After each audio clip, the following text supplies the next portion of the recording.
Hello friends, సింపుల్గా ఇంట్లోనే పచ్చి కొబ్బరి లడ్డు చేసుకునే విధానం. కొన్ని డ్రై ఫ్రూట్స్ని గీలో వేయించుకోవాలి.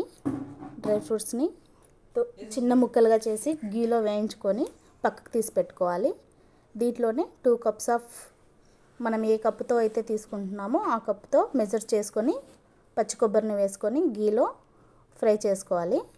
కొంచెం కలర్ మారే వరకు దాన్ని ఫ్రై చేసుకొని దాంట్లో సరిపడా బెల్లం వేసుకోవాలి.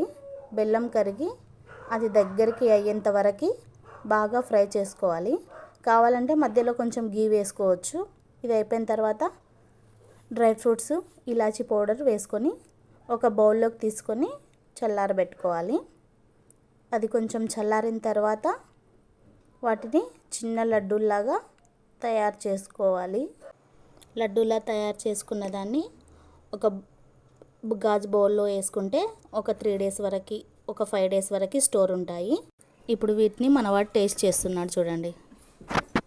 Thank you for watching.